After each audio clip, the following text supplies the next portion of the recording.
You've done it. You submit your CV, you survive the application process, and now you finally go to the interview. Congratulations.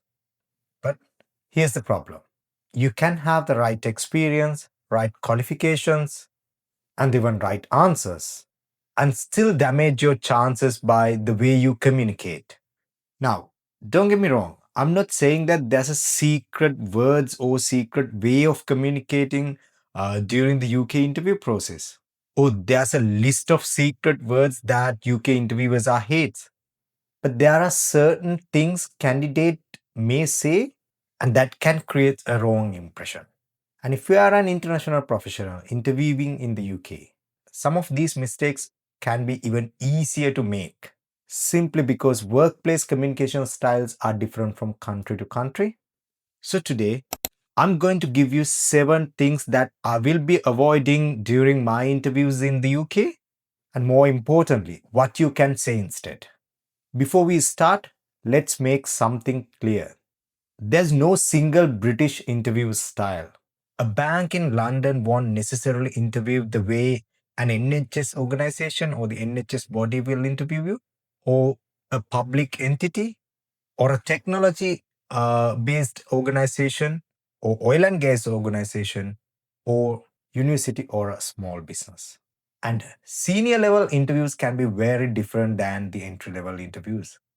But there are some common things you will often identified in the UK recruitment practices.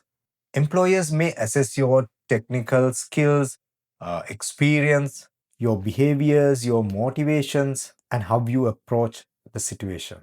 Depending on the role, you may be asked some competency based questions as well, along with strength based and technical oriented questions, or a mixture of both. So, this video is not about pretending to be someone else or someone that you are not. It's about how to communicate your experience effectively in a UK professional context. Let's start with one that sounds harmless.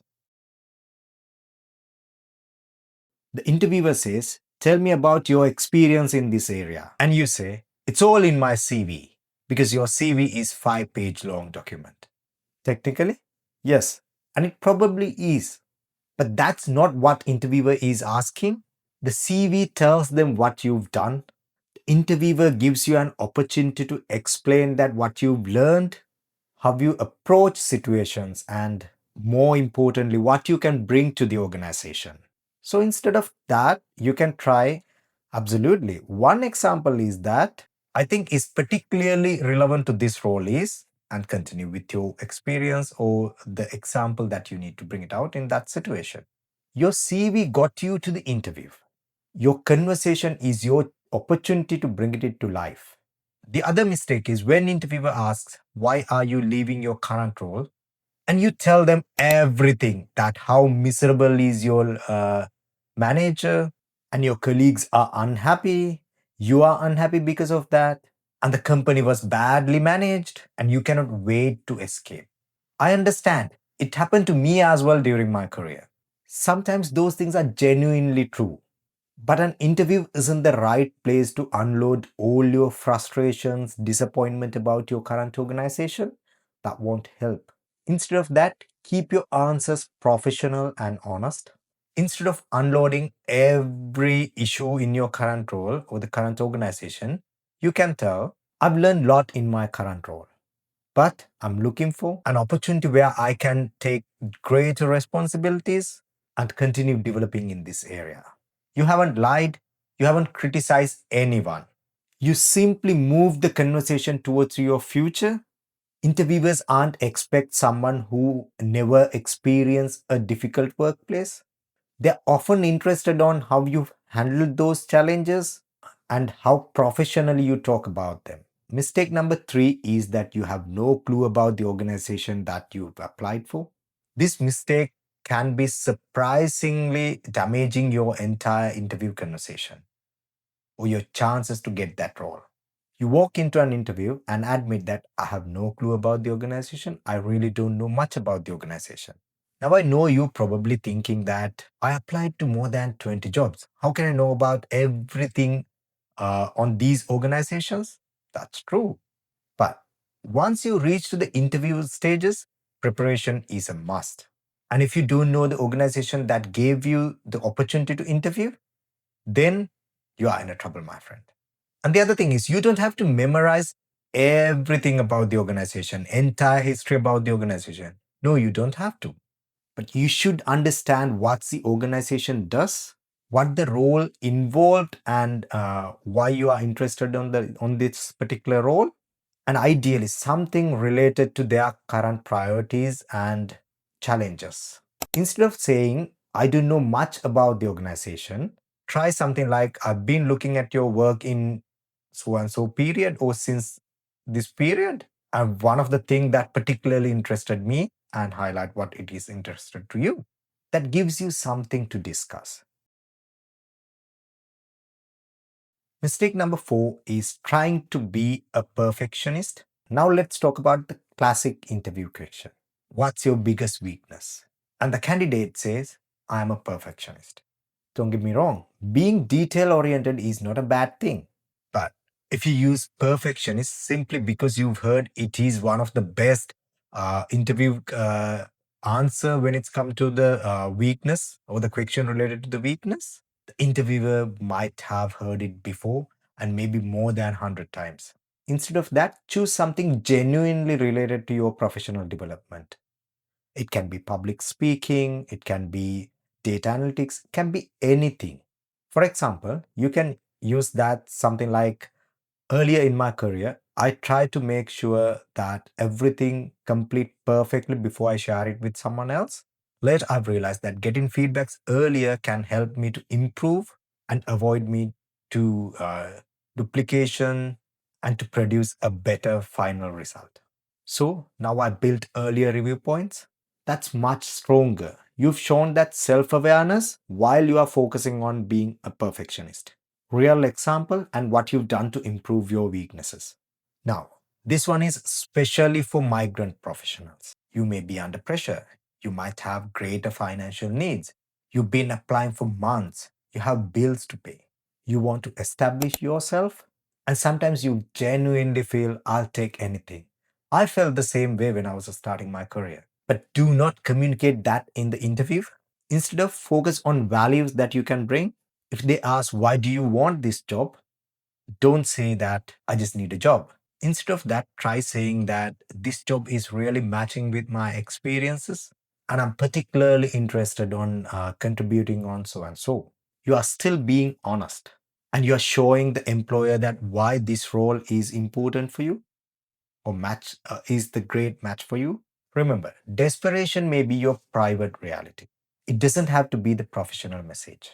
Now, let's talk about the career ambitions. Imagine the interviewer asks, where do you see yourself in 5 years? And you say, hopefully, I'm running my own business. Maybe that's your genuine dream. And there's nothing wrong with entrepreneurship. But if you're interviewing for a permanent role, interviewer might be uh, concerned about this answer. The main concern is this person really want to build a career in this organization? So you might say, in next 5 years, I want to be highly effective in this role, develop my expertise and gradually taking more responsibilities. I'd also like to help developing others as I become more experienced. That's not pretending you have your entire life planned. It shows that you've thought about your professional direction. Finally, at the end of the interview, the usual question interviewer might ask, do you have any questions for us? And you say, no, I'm fine. You have answered all my questions. This one is biggest missed opportunities. Now I have to be very clear in here. You don't have to ask questions just because you have to ask a question. But if you genuinely have something to understand, something to clarify, this is your moment.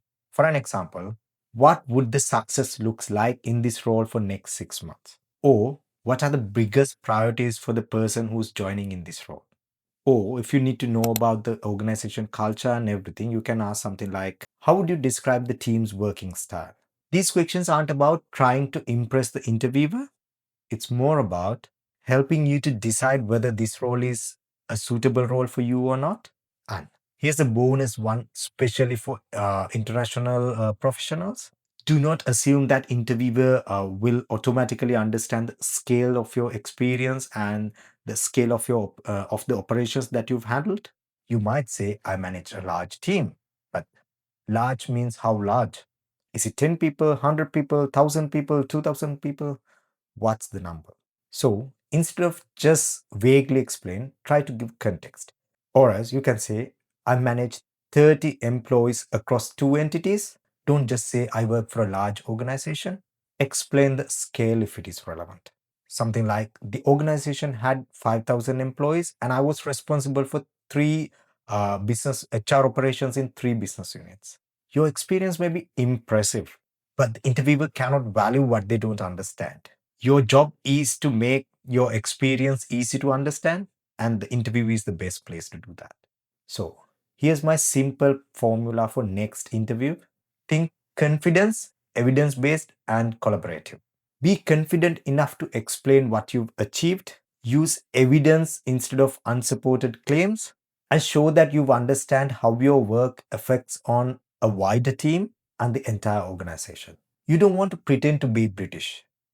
You don't have to try to show your accent if you don't have any. You don't have to change your personality. Simple, clear communication would be enough. And you certainly don't have to become less ambitious. The goal is to communicate your experience in a way that feels more professional, credible, and authentic. Before you leave the interview, here are the three questions that you can consider. What would success look like in the first 6 months?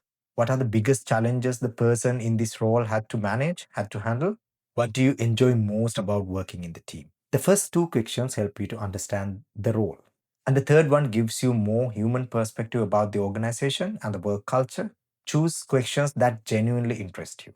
Do not ask questions that you've been already answered during the interview process. So let's recap. Do not say that everything in my CV. Bring your experience into life. Don't say that my old manager was terrible. Stay professional and focus on what you've learned. Don't say that I don't know anything about the organization. Do your research. Do not rely on I'm a perfectionist. Show genuine self awareness. Don't say I just need a job, even though that's what you need at this moment. Explain why this opportunity is right for you. Don't make your entire career plan about leaving the organization. And when they ask, do you have any questions? Do not waste the opportunity. And remember, UK interview is not an exam where you need to find the perfect example or the perfect answer. It's a professional conversation where you can demonstrate that you can do the job, you understand the role, and you can work effectively with others. So prepare, practice, but do not memorize every word. Because the goal isn't to sound perfect, the goal is to sound the best professional version of yourself. I'm Aish, and this is Caliber Plus. If you're building your career in the UK and want practical career advice from HR perspective, subscribe to the channel. I'll see you in next video.